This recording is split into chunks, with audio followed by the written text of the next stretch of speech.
Good evening, everyone, and welcome to lesson number 18 in our lessons from church history. Kind of an interesting lesson tonight. As typical, I start preparing something and it goes one way or the other. And what I intended to happen, I think will get accomplished, but there are just so much stuff that we're still dealing with. And so we'll get started right off the bat. Tonight, we're going to talk about scholasticism. And then after scholasticism, then we're going to move into a section about early Reformations, and you'll hear me try to say Reformations plural because it wasn't a church Reformation, it was Reformations. There were plenty of them too. And so let's get started with that. So first of all, a statement. It's from the Latin stare, meaning to stand, and mentum, meaning mind. So it's going to be a standing on your mind, or to state your mind is what we would really say.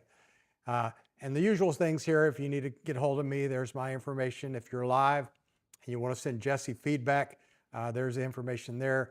And then we also put things on the Church Center app from time to time.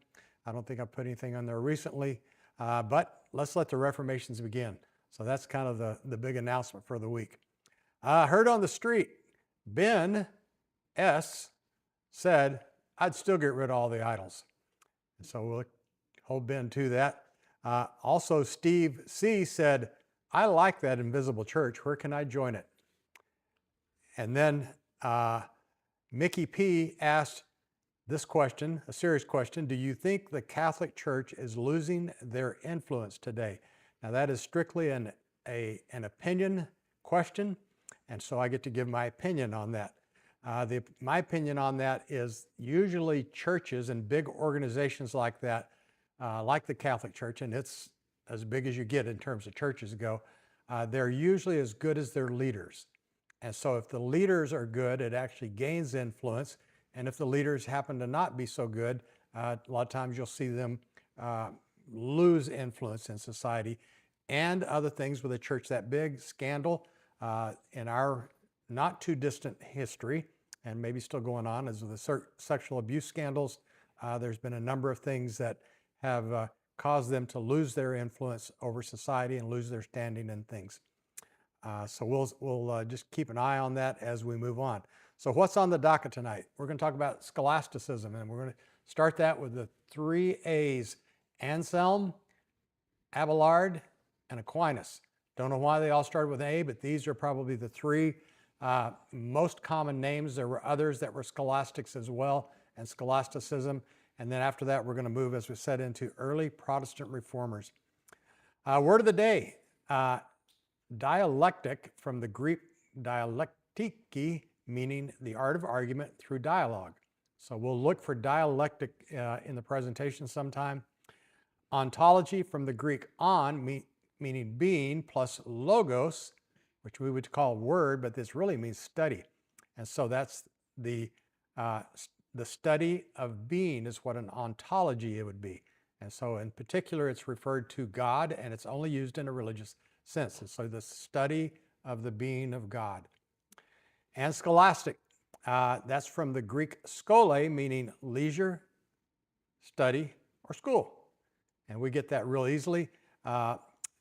I thought it was kind of interesting that they put leisure in there on the definition first. So don't know where that comes from. And there's our friend Gus Gnosis making it back to us. So let's talk about scholasticism. Scholasticism was the dominant intellectual movement in medieval Europe, and it shaped education, philosophy, theology from the 11th to the 17th century, and still has impact on us today. So that was in particular what it is. It was rooted in the systematic use, and we'll see this, of reason, logic, and dialectic method. Okay, what was a dialectic? Say it again, Jess. So I go back. It means the art of argument through dialogue. So you could call it debate, but it's really something a little bit different than that. So we'll see that scholasticism sought to reconcile faith with reason and to clarify religious doctrine. So its aim was to harmonize or reconcile Christian faith with human reason. And so this is what's coming up, is you're coming up with human reason. that's starting to make its way in through Aristotle, and we'll talk a little bit about that. It's an educational methodology, so it's definitely something that they use as a method to teach education.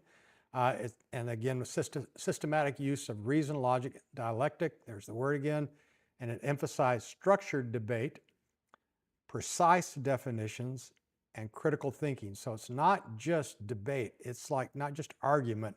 It really is debate and being prepared for debate and delving into things, and a lot of emphasis on words and what words mean in all their sense. It influenced Christian doctrine, as I said, and it shaped Western intellectual culture, and it shaped higher education to this day, without a doubt. So some historical and intellectual context. So post-Roman education, so if you go back to the Greco-Roman world and the schools of Aristotle and Plato, where you would have a teacher, and then the teacher would have students, and they would teach various things in that way. Well, post that, most of the education was done through monasteries. There were a few universities or schools, like we talked a long time ago about the University of Constantinople being the first university, but that was primarily done through monasteries. And monastic education was rote and strictly top down. And what I mean by that is if you were a monk and you were getting educated, you sat there and listened and learned and repeated and repeated and learned and sat there. You never questioned, you got it all information, and it was all strictly top down. So the intellectual exchange began, and remember in particular in Spain, Spain had Muslims, and so Muslim had translated into Arabic Aristotle and other classic works, all right? And so as that moved in, and there was a lot of free change of information. It wasn't like Islam and Christianity were bitter enemies. There was free exchange of information during there. And so when they brought Aristotle in, they actually translated Aristotle from Arabic and Latin too, but we'll get into that a little bit. The exception would have been one person, and if you remember Jesse's lesson, who was that? Boethius, right? Now, what year did Boethius live? What did he die? Yeah, late 6th century, the late 500s, 570s, something? 530s? Okay, early, okay. So that's it, and so that's kind of what's going on there. Let me do something real quick.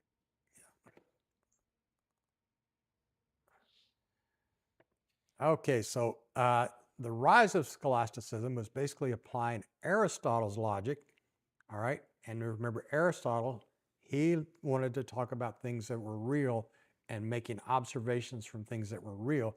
Plato wanted to talk about ideas. Aristotle is more talking about concepts and some things that have to do with reality. The other thing is, during this time period that we're talking about, there was a growth in medieval universities. And so in the major cities like Paris, Rome, some of these city-states, Florence would have had one, and I'm trying to think of some others. In Saxony, Prague, you would have had universities. And so what we think of some of our major capitals today, they would actually had universities, and those were formal education. And so in those, a little bit kind of different model of education. So that's basically what goes on as this takes off on there. So our first guy is St. Anselm, or Anselm of Canterbury, and he lived from 1033 to 1109. He is considered the father of scholasticism. He was a Benedictine monk, an abbot, so he made his way up into the leadership of that. He was a philosopher and a theologian. And so you say, how in the world did he, outside of university, learn to do this thing? Well, it was real interesting. He was the Archbishop, I think, of Canterbury. So he's British, all right? You're going to get that picture.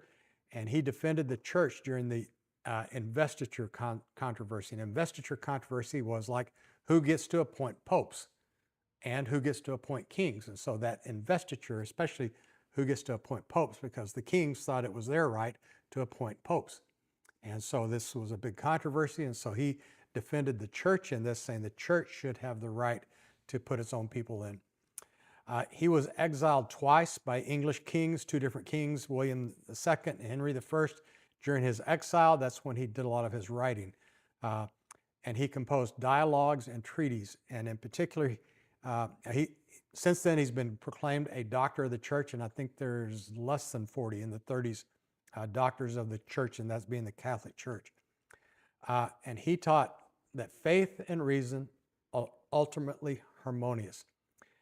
And so what he did is, in his writings, he didn't come out and start questioning things. He came out because you could get in a lot of trouble if you do that.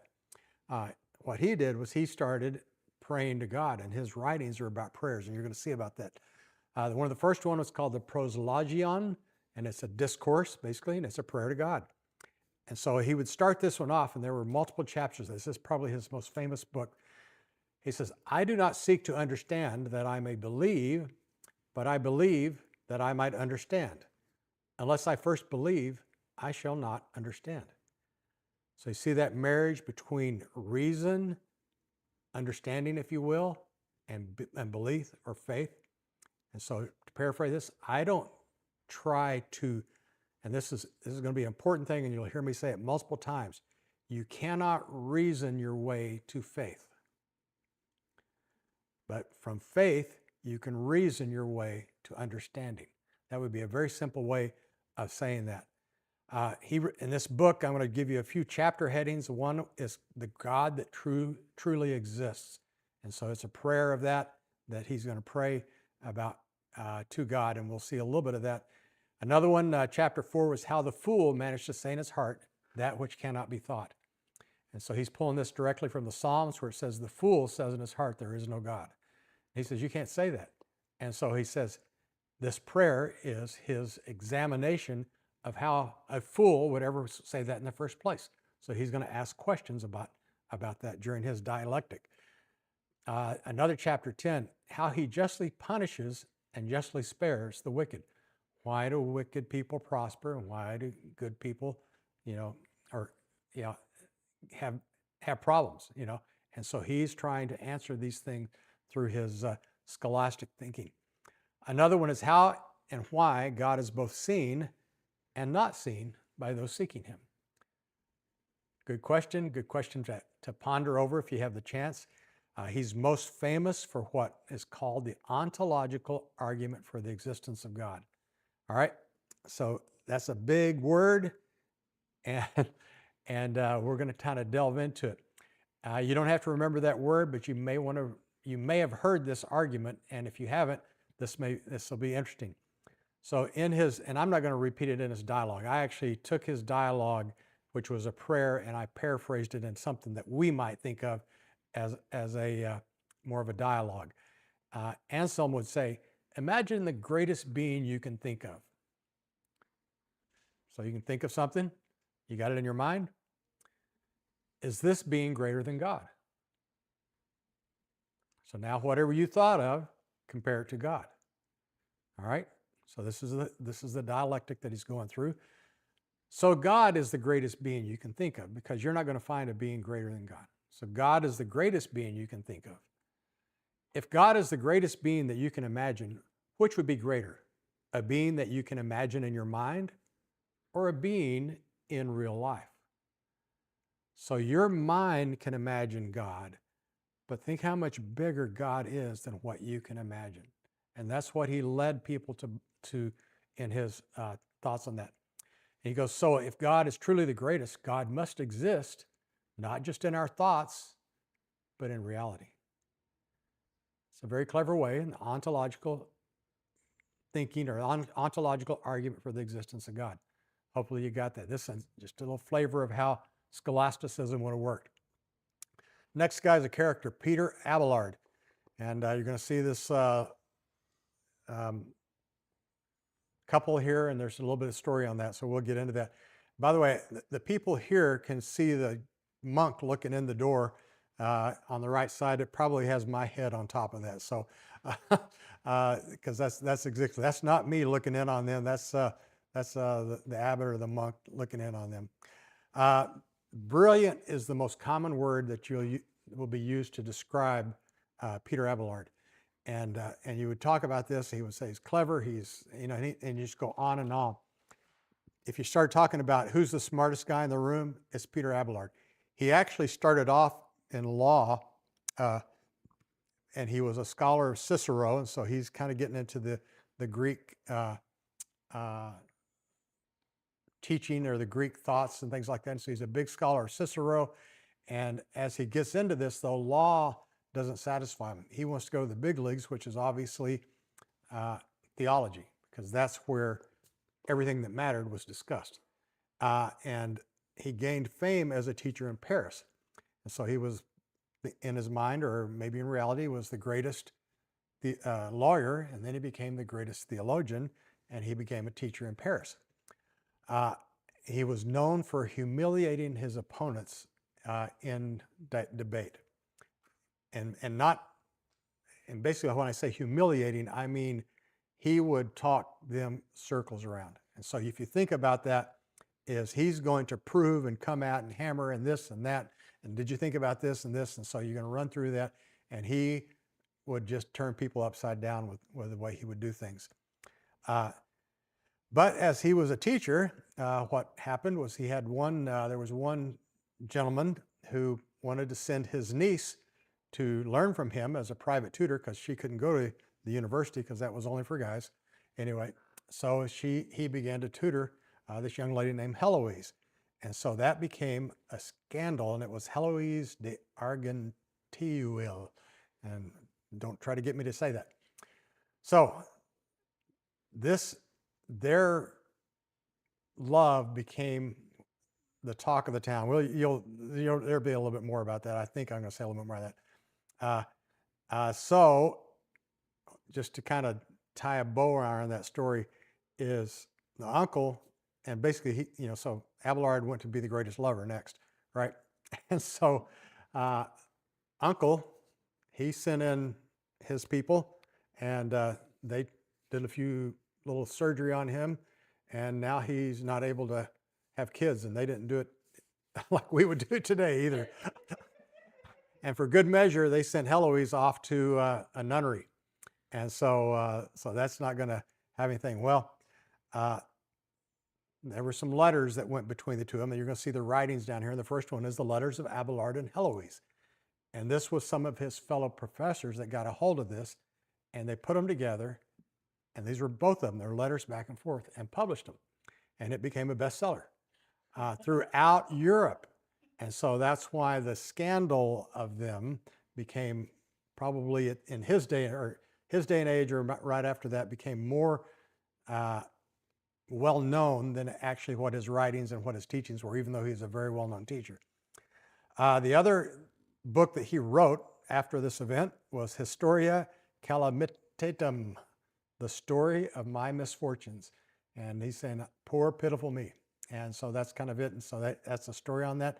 And the other one, which he's really in theological circles best known for, is sic et non. And Logan would tell you that means yes and no. All right.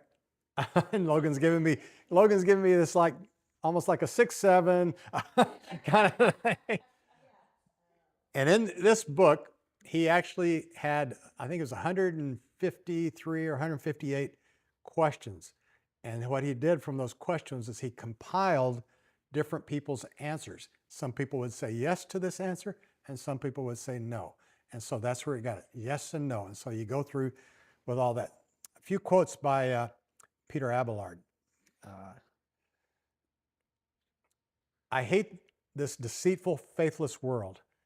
This is from, you can guess which one this is from. I think no more of it, but my heart, still wandering, will eternally make me feel the anguish of having lost you.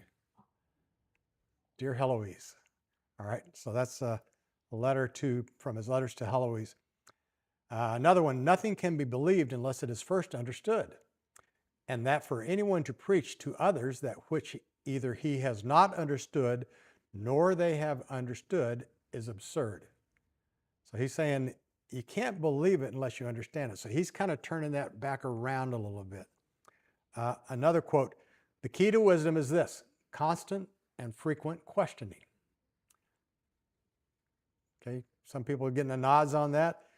And he says this, it is by doubting that we are should be led to inquire. I had a typo there. And by inquiry, we perceive the truth. And so there's some truth in there. You can see some of that. So let's talk about Thomas Aquinas next. Thomas Aquinas, he studied at the University of Naples, so he's a Southern Italian, and he was a Dominican monk, and he was a prominent professor and theologian in Paris. And so you can see that a lot of people make it to Paris. This is because Paris, in particular, France, is a world power, and that's where the king is living now, and some other things like that that are going on during his time. And so you can see his time frame in there in the 13th century there. He provided a synthesis of Christian doctrine and Aristotle. And so that was quite the undertaking on that. He would say faith and reason are complementary, not opposed. Here's the thing is some people even today will go like, well, are you going to believe in science or are you going to believe in religion or God? And he was going like, well, God, he would have said God made both of them. Or God was God, but God made faith and God made science. And so they're complementary.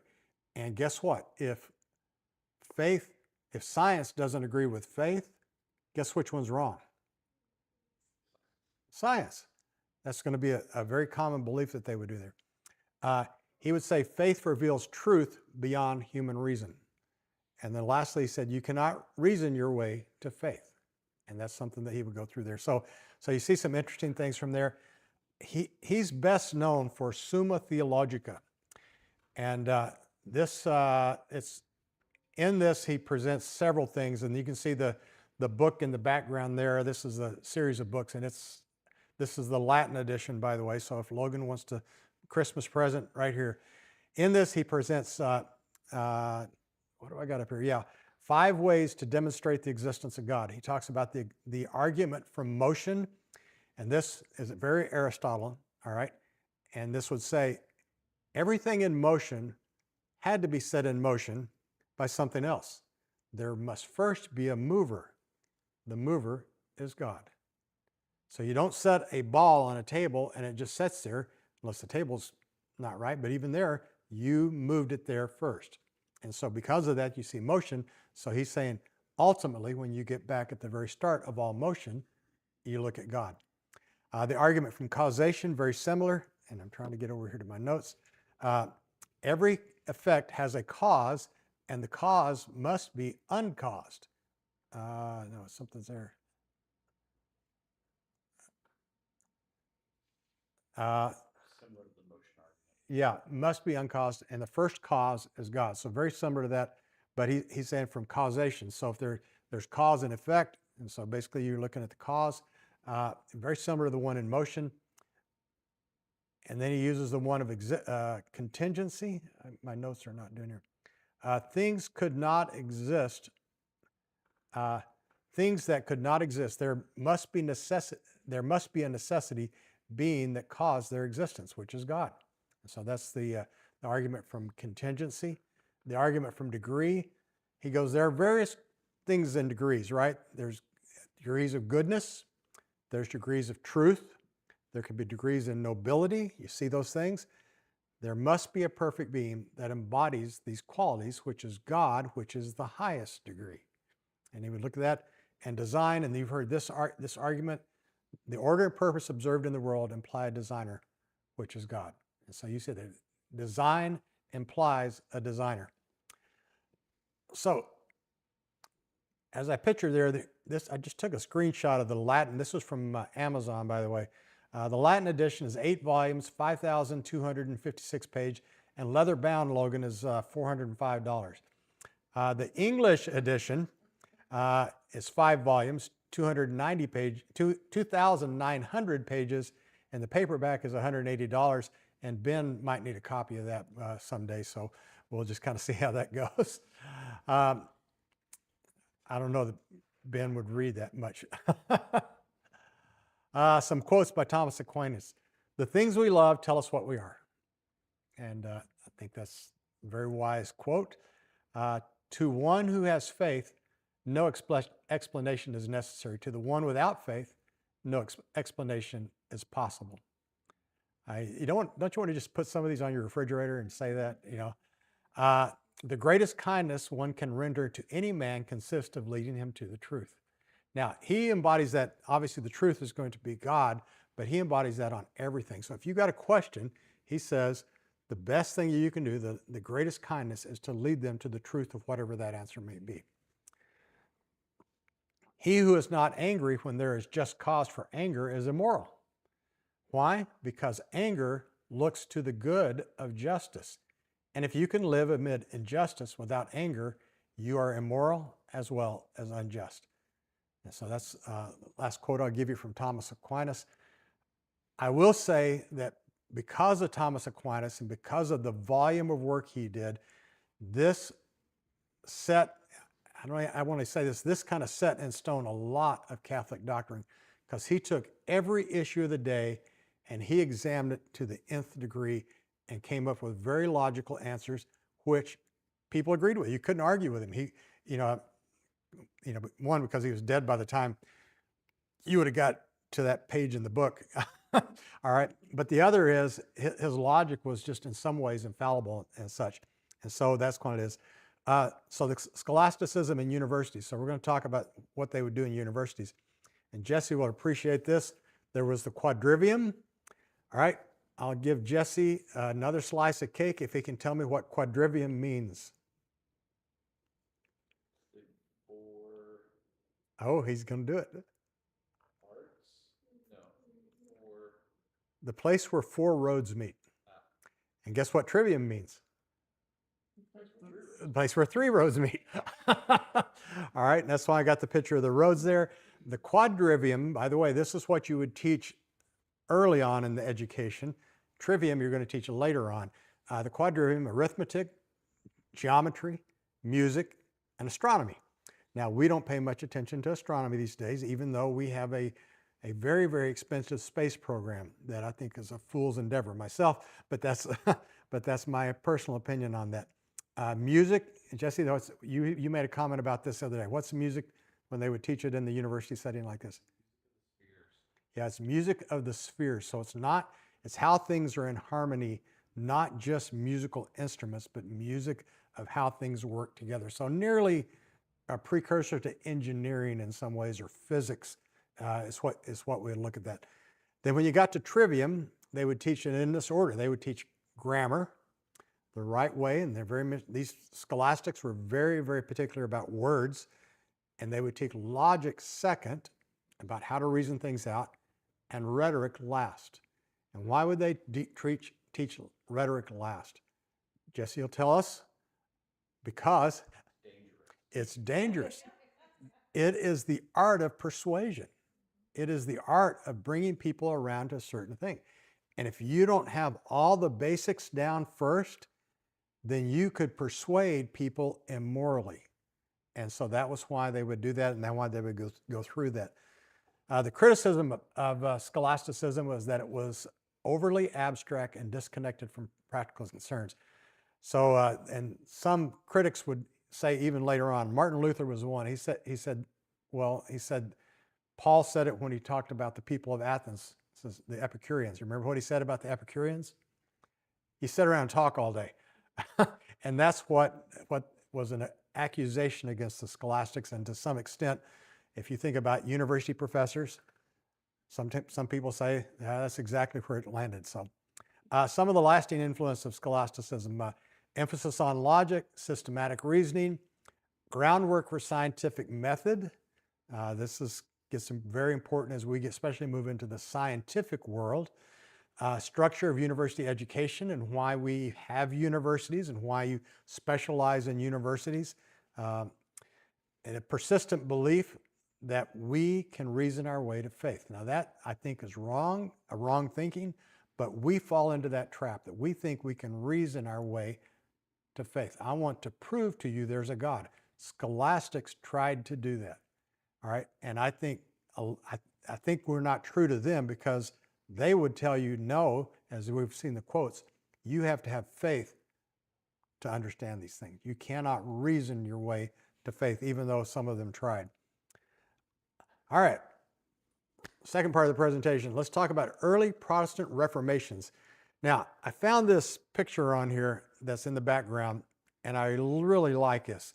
All right, and the reason is because you can see center stage there is none other than Martin Luther. All right, and people would have probably said that, right? And then all these other people are other reformers. And you can see guys sitting down here with a thing on his hand. They got their papers out and they're doing this, and they're going to have this Reformation. So this is kind of probably an AI generated Protestant reformers. And if you went through there, you could probably begin to identify some of these guys. But we'll get moved beyond that. I just liked the picture when it came out, and you're seeing guys that look like Puritans and some others that we will probably run into a few of these guys. All right. I asked this for Kathy the other day as I was preparing. I said, what were the factors that led to the Protestant Reformation? Why did there need to be a Reformation? All right. And as we've seen in our last lesson, there's going to be two driving forces. And one of them has to do with the Roman Catholic Church, and in particular, the medieval Roman Catholic Church, because that's what's going to drive the need for Reformation. So these internal church factors were going on. Wealth and greed, both local and in Rome too, the papal greed. During Martin Luther's time, they were trying to finish up the Basilica of St. Peter, which required a lot of money.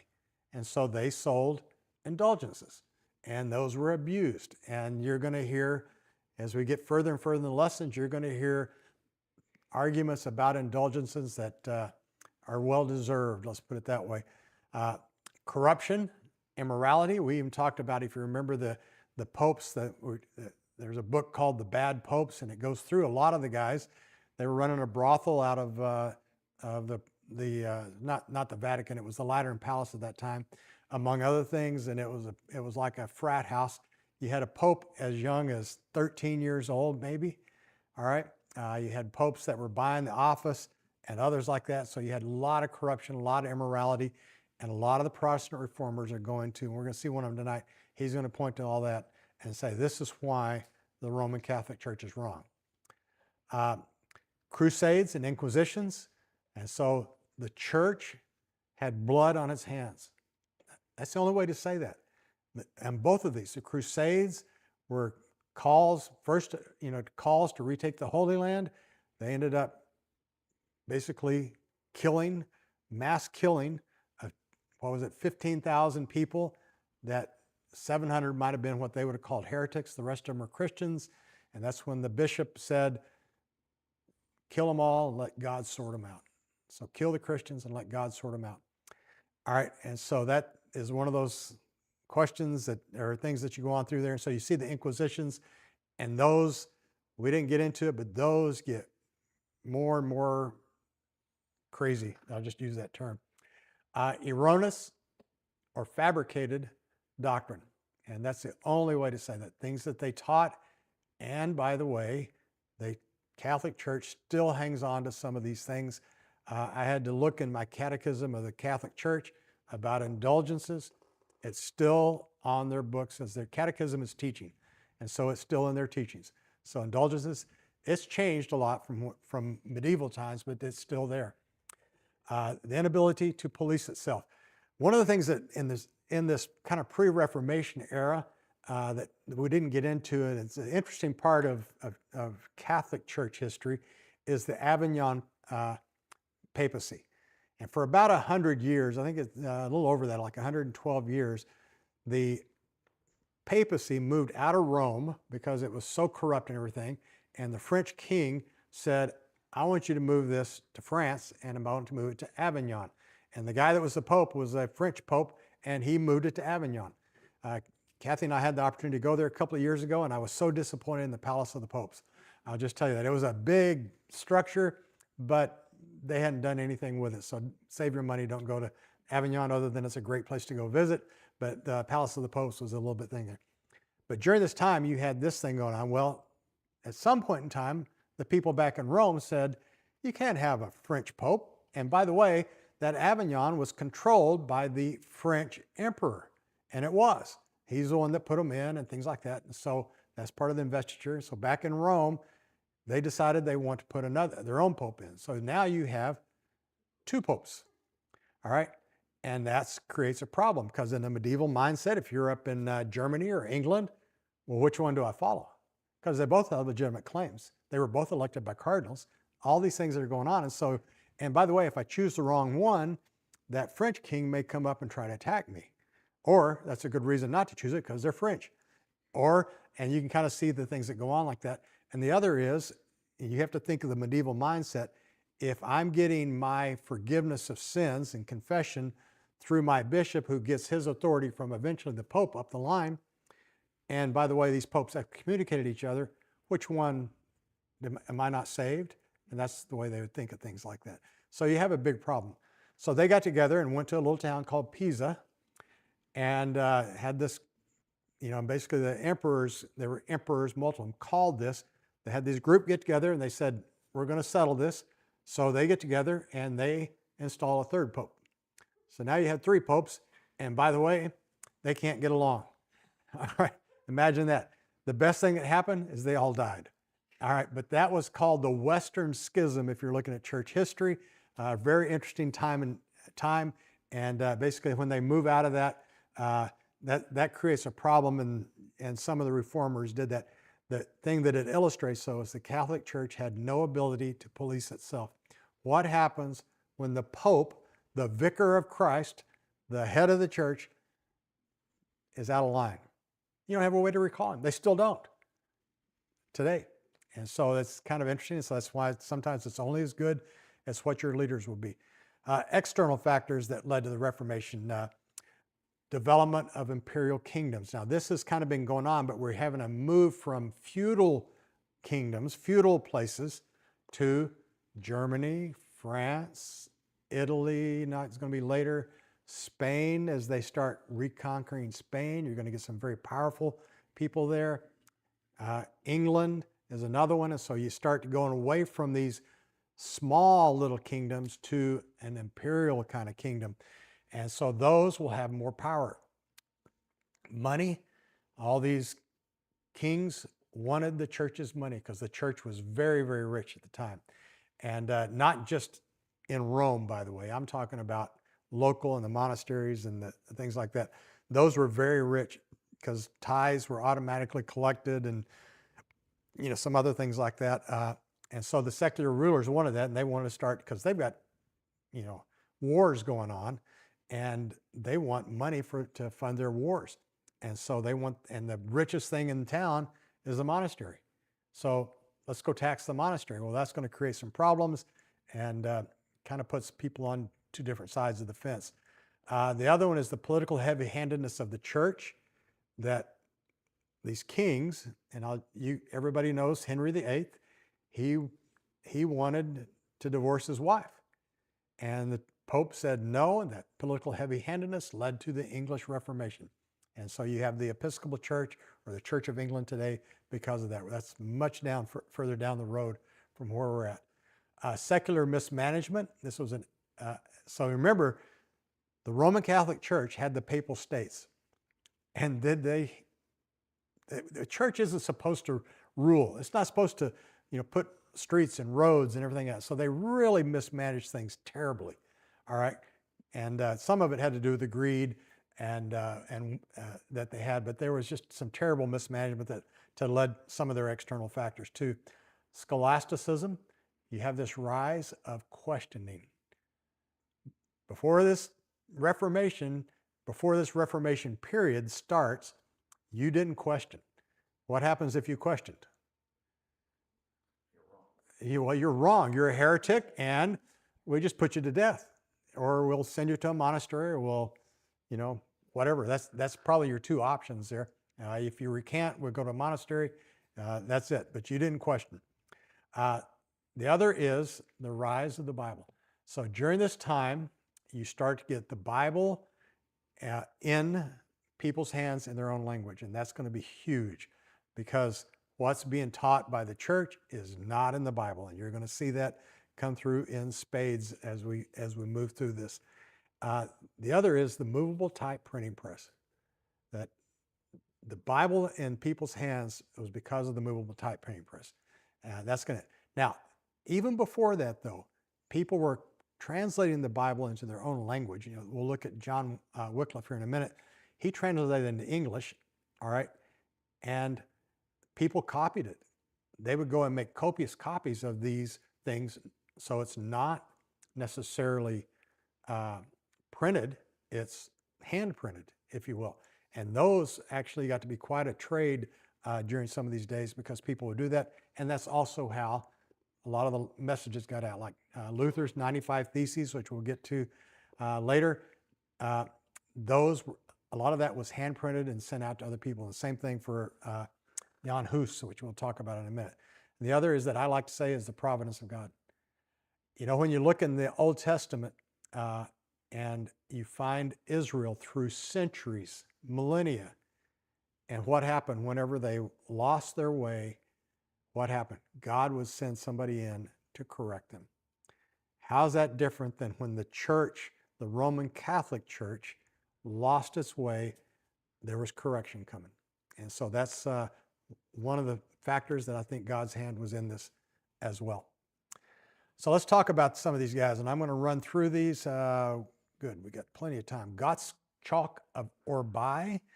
He lived in the 850s to 860s. Now, if I would have asked you, I meant to ask this question. When did the Protestant Reformation begin? If you were to pick a date. Logan's got that answer. 1113. I don't know why, but that's okay. 1100s, 1200s. Anybody heard of 1517? Yeah. What's 1517? That's when Luther nailed the 95 Theses. Is that what you were going to say, Logan? That's what he meant to say. Yeah. Okay. All right. And the point of this is everybody that's going to be on this list is before Martin Luther. All right. And so the idea that Martin Luther was the one that started the Protestant Reformation, he was one of the first successful Protestant reformers. And there's some reasons for that, and some of it had to do with he was getting protection. These other people, you had the starts of it, and they're going to influence Luther and others as we go through this. So let's talk about these guys. Gottschalk of Orbai. He lived in northern Germany, Saxony, that's area up there. And he was a theologian, a monk, and a poet. And by the way, you're going to see a lot of these belong to what you would call the Roman Catholic Church. And so some of the things about him, he got a hold of Augustine, and it's real interesting because Augustine's writing had kind of disappeared. He got a hold of Augustine, and he advocated the doctrine of double predestination. All right. Some guy named John Calvin later on is going to pick that up, and he's going to make that mainstream a lot of ways doctrine in the Protestant church. In particular, if you go to Reformed churches or today, or what's that? Baptist, Presbyterian, a lot of those will talk about Calvinism, and they believe in the doctrine of predestination, and a lot of them will be double predestination. And let's not talk about that. You guys will get me going. We won't get finished tonight. But just keep that in mind. This is way, way before John Calvin. All right. He saw himself as the divine vessel of God calling men to repentance. And I don't mean this necessarily as a bad thing. It's not like how he thought himself better than everybody else. He said, I'm a vessel of God, and I need to call people to repentance because of some of these things. He was labeled by the church a heretic in the flesh. All right. And he was eventually asked to recant nicely, I'm sure. And he was placed in monastic confinement where he lived out his days. And so that's Gottschalk of Orbai. So look at these places. Northern Germany, Ratramnus. Okay, and I kind of get that name is a tough one to do. And we talked about him a little bit last week. You may recognize that name about transubstantiation. So there was Radbertus, and this was the opposite of the guy, Ratramnus. All right.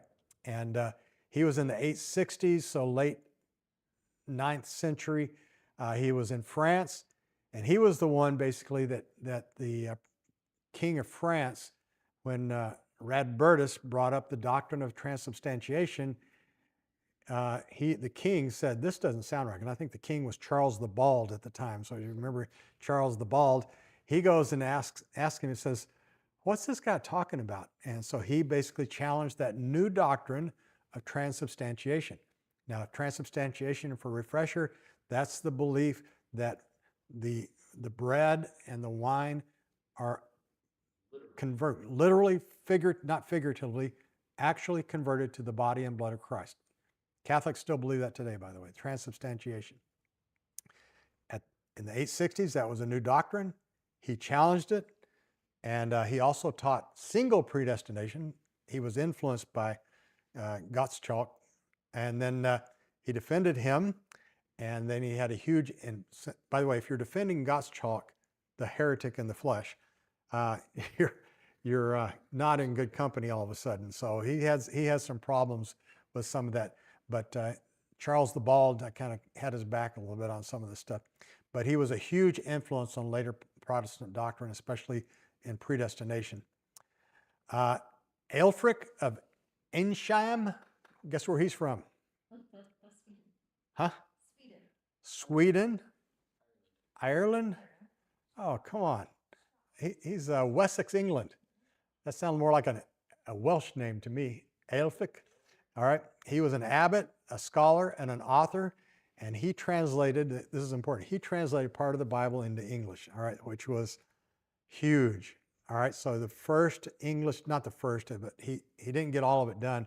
But that's going to be huge about people starting to look and say, what is this taught? He was against transubstantiation. You're going to see that a pretty common theme with a lot of these people.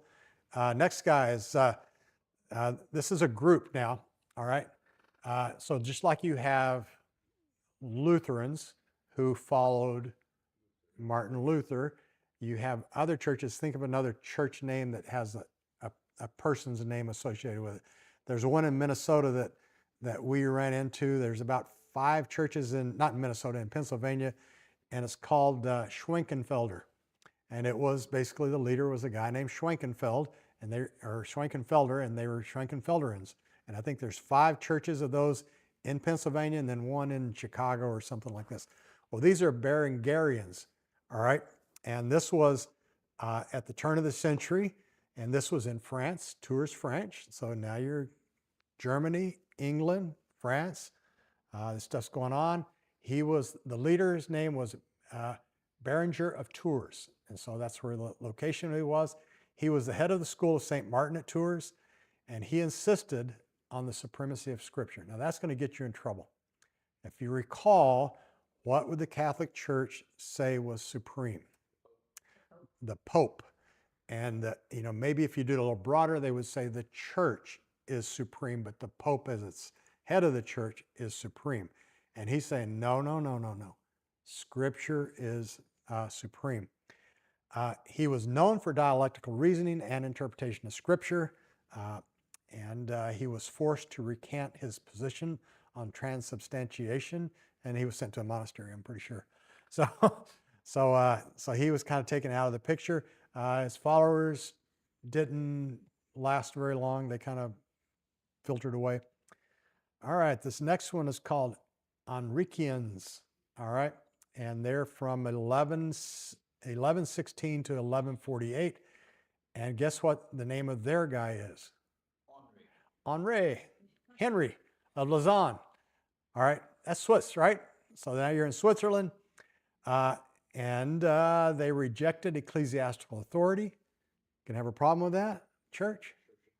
Yeah, church authority. And it's not church authority, it's the priests on up. He's rejecting priests, bishops, and so forth. He preached specifically against clerical wealth. He says these guys are getting rich, and there's not what they should be doing. He was condemned as a heretic. He ended up, and he got transferred out of there to southern France, where he joined a group called the Petrobursians. All right. And while in southern France, he was murdered by a mob. Whoop, did I go back too far? He was murdered by a mob, by angry mob in Yeah, 1131. Here we go. So, actually, I got that wrong. Okay, go back to Henricans.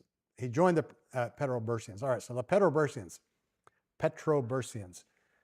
Arles, France, another spot down in southern France. The guy's name was Peter Bruce. He rejected these things. He rejected infant baptism. He rejected church buildings.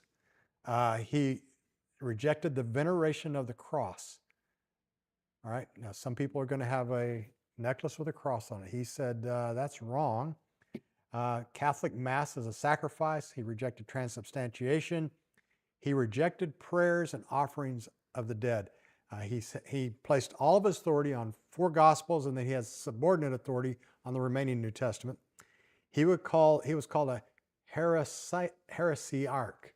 All right, like you have an archbishop, arch heretic.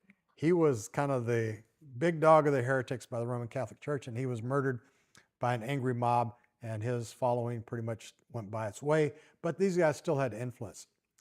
This one you may have heard, Waldensians. All right, anybody heard of the Waldensians? Okay, you may say yes, maybe not. 1170s to 2026. They're still around. All right. One of the ones that would be successful in the United States, I think they have a church in North Carolina. Most of their stuff is still going to be back over. Their leader was a guy named Peter Waldo. He was mainly in the Alps, French, Italy, Swiss Alps. When he got in trouble, he basically headed for the hills. I knew that was coming. Jesse said, "Where's Waldo?" He taught apostolic poverty as the way to perfection. So if you want to be perfect, sell everything you have. Does that sound familiar? All right. He was labeled heretic by Innocent III. We know him.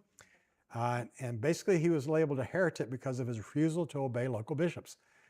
He faced, and the Waldensians, by the way, faced intense persecution, just like the Cathars did in southern France that we looked at last week. The Waldensians, man, they had bounties on their head, for lack of a better term. His movement eventually in Switzerland is going to join the Calvinists, and that's what you're going to see that later on. And there are still Waldensian churches today. Here's a group, the Lollards. Anybody heard of the Lollards? Okay, so people have heard of that. You don't know what, you mean, tell me anything about them.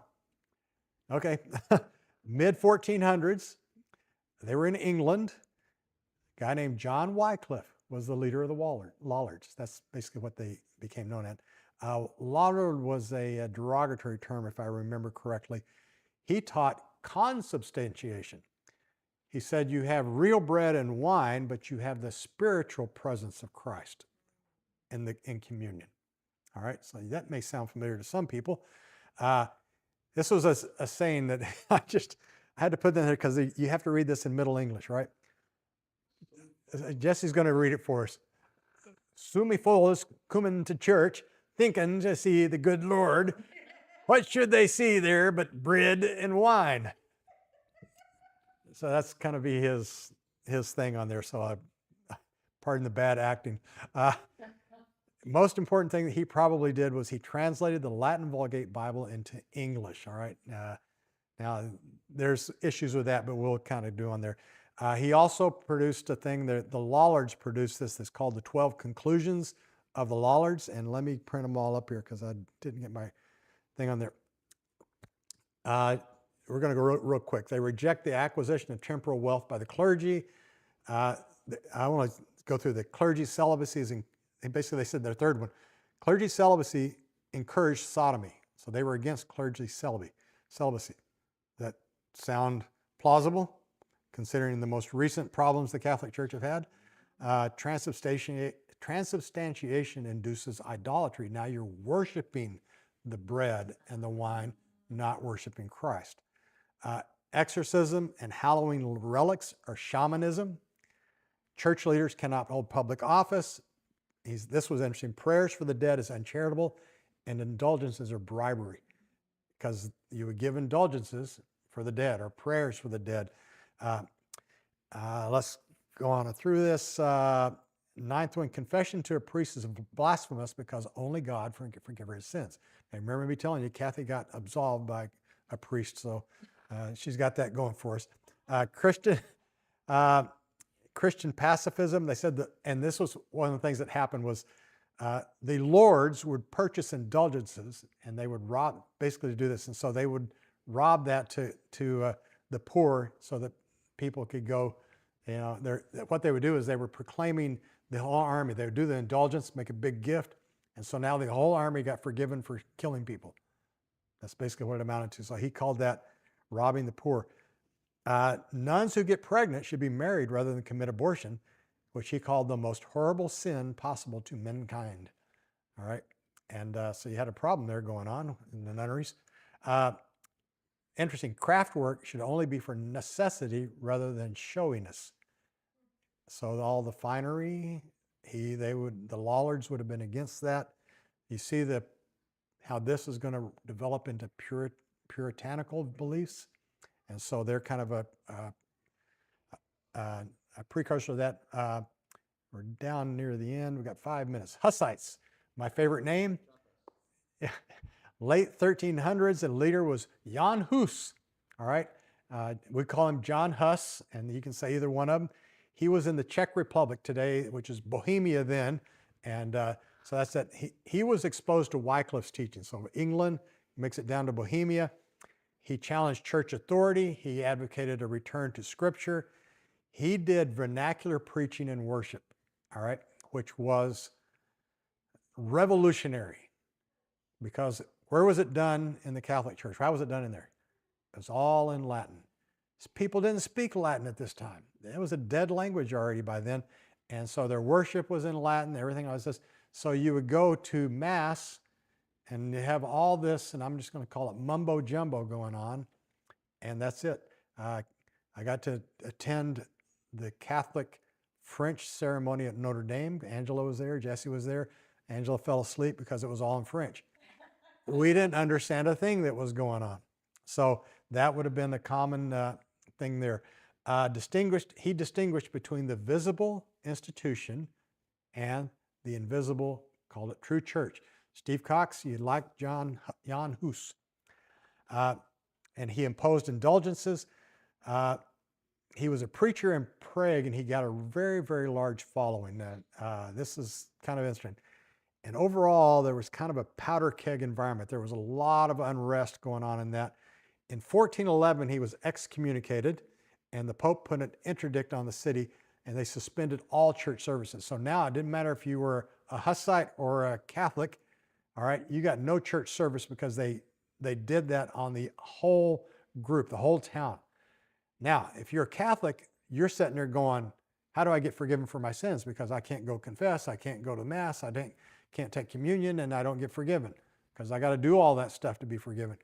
If you're a Protestant, or if you're a Hussite, I should say, then you sit there and go like, you just took away the only guy that makes sense in town. 1414, there was the Council of Constant, and he was promised safe conduct by one of the kings. As soon as he got to Constance, and basically they were supposed to be kind of a halfway meeting place, he was immediately arrested, and he was pressured to recant. Now, this was not it was a what do you call a sham trial, a kangaroo court. You know, it's like, Jan Hus,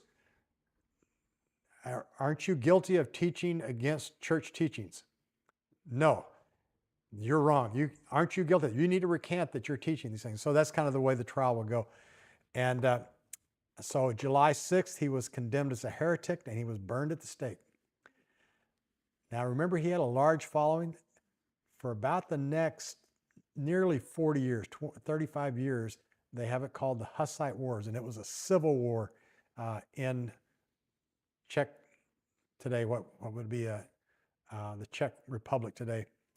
Couple of things. He had a book called Treatise on the Church, and there's a different name for it, but that's basically what it was. It was actually called The Church, but it was a treatise on the church as it's been translated. And by the way, you can go online, look this up, and you can actually go get an English copy of this, which was, I got it for free. You get it on, it's a PDF, and you can take a look at it, and there's some really interesting things on there. Here's the chapters in there. Now, you're not going to see all those, and they're small, but one's in yellow, the unity of the church, I thought was very interesting. That's near and dear to my heart. Number 5, good and bad in the church. What do you think he's talking about there? All right. Well, number 7, the Roman pontiff and the cardinals are not the universal church. And that's one of the things that they would have taught. By the way, these are responses to what he's been challenged with. I didn't highlight one, but number 9, the church founded on Christ, the rock, not somebody else. Not little rock, but big rock, right?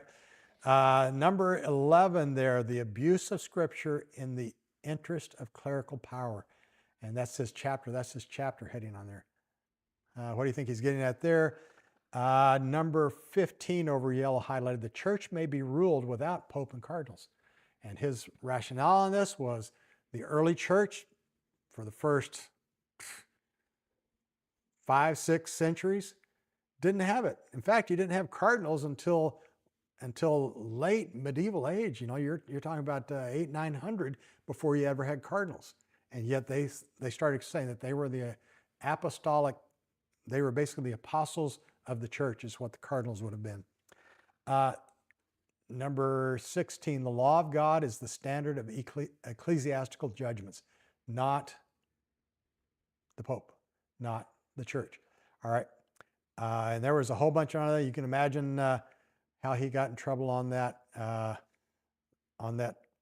His quote, and by the way, this is a statue of him in Prague, and he is a national hero there. And he says this: I hope by God's grace that I am truly a Christian, not deviating from the faith, and that I would rather suffer the penalty of a terrible death than wish to affirm anything outside the faith or transgress the commandments of our Lord Jesus Christ. We stand on these guys' shoulders. And Jan Hus was a huge, huge influence throughout the Protestant movement. And really until about 100 years ago, there wasn't much information on him. And so now you get more and more information on him, and we run on that. The purpose on these early reformers was just to illustrate to you once again that this Reformations was brewing, all right? And as we're going to head next, we're going to talk about Martin Luther and kind of what went on with that. And that just keeps on going. So as we end tonight, we're just a couple of minutes over, but any thoughts, questions, or comments? Robin Foster asks, when you say the church, i.e. the church that told Calvin to recant his statement, is that the Catholic Church, or what body of people do you mean? What define the church you were talking about? Okay, so at this time, really before Peter Waldo, the Waldensians. They didn't hear her question. Oh, repeat Robin's question. Repeating Robin's question. Basically, Robin asked, please define the church you were talking about when talking about the church demanding people to recant their statements. Yeah, and I'm talking about the Roman Catholic Church in this time. There really is no other option. There's an Orthodox Church out in the East. We're not talking about those. We're talking about the church that's headquartered in Rome, and that is the church. Now, there's an invisible church. I truly believe that, and I'm not talking about the invisible church, because the invisible church never asked anybody to recant their belief. All right, and but when you talk about this, then you are definitely talking about the Roman Catholic Church. Any other questions? By the way, this was just a few of these early reformers. There's a few others that get in there too, but you can tell I was going to run out of time. So I would, if you do anything, if you're going to go look things up, go look up those Abelard, Anselm, and Aquinas, and just Google their best quotes, like the 25 best quotes of Peter Abelard or whatever, and you're going to find some fantastic inspirational stuff there. So that's just kind of my parting thing. So if that's it, we'll end tonight, and thank you for attending, and thank you for your attention.